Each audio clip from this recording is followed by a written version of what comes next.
So up till now हमने electric field line को देख लिया है कि इलेक्ट्रिक फील्ड क्या होती है, इलेक्ट्रिक फील्ड लाइंस क्या होती है, उनकी प्रॉपर्टीज क्या होती हैं और इक्विपोटेंशियल सरफेस क्या होता है।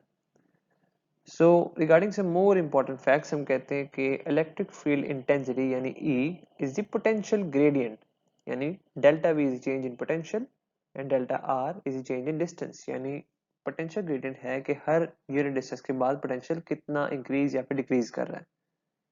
इसी से हमने स्टार्ट में जो इलेक्ट्रिक फील्ड इंटेंसिटी का एक यूनिट किया था वोल्ट पर मीटर, वो इसी से आता है कि डेल्टा V जो है that is potential, it is volts, R is the distance, that is meters, so इसका एक यूनिट वोल्ट पर मीटर भी है।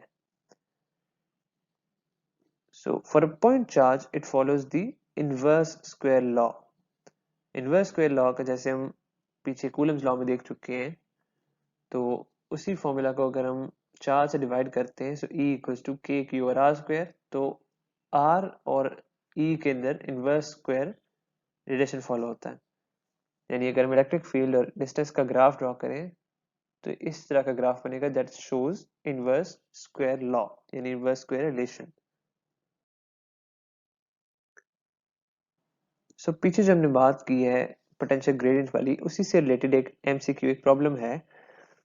As we traverse across a space having uniform electric field, potential decreases 3 volts every 2 meters. What is the value of electric field intensity?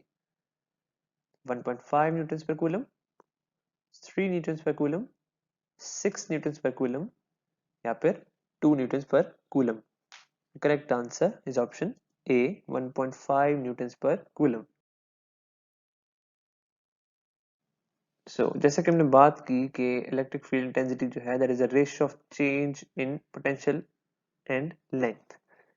So E equals to 3/2 जो कि 1.5 Newton's पर coulomb है।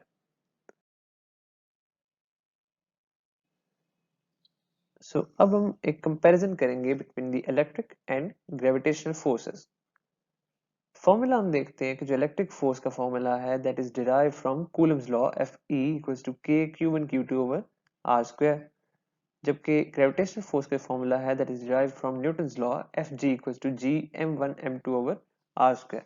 अब formula काफी simple है, दोनों inverse square law को follow कर रहे हैं, inverse proportional to the square of distance, जो कि है इलेक्ट्रिक फोर्स के अंदर जो फोर्स है that is proportional to q1 q2 यानी प्रोडक्ट ऑफ चार्जेस, जबकि ग्रेविटेशनल के अंदर प्रोडक्ट ऑफ मैसेज है और कांस्टेंट का फर्क है, बाकी फॉर्मूला दोनों का काफी हद तक सिमिलर है। देन रेंज, दोनों की रेंज इन्फिनिट है क्योंकि दोनों इनवर्स स्क्वायर लॉ फॉलो कर रहे हैं। जब भी इनवर्स स्क्वायर लॉ होगा तो रेंज हमेशा इन्फिनिट होगी।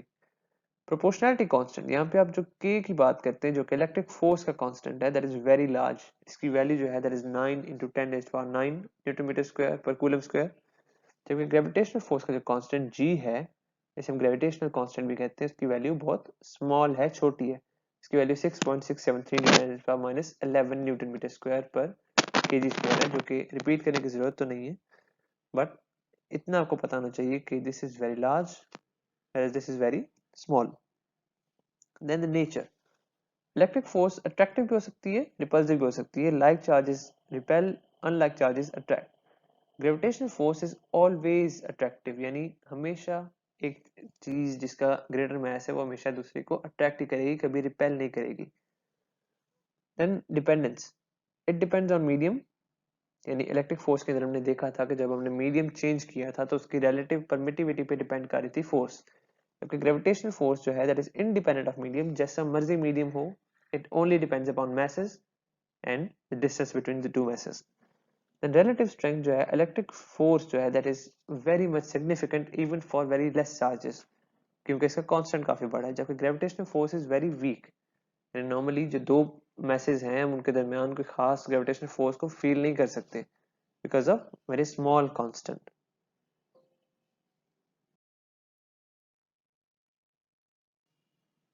Okay, another MCQ. For two bodies having charges equal to their masses, the ratio of gravitational to electric force, electrostatic force, is equal to 1, greater than 1, lesser than 1 या फिर infinity. The correct answer is option C, lesser than 1. इसकी reason है कि हमने कहा है कि mass और charges क्योंकि same है तो ratio जो है that is due to their constants, और gravitational force का जो constant है that is very small, electric field का constant है electric force का that is very large, so उनका जो ratio है that is less than 1. So this was all about this slide. In the next slide हम एक नया concept capacitance को start करेंगे. Thank you.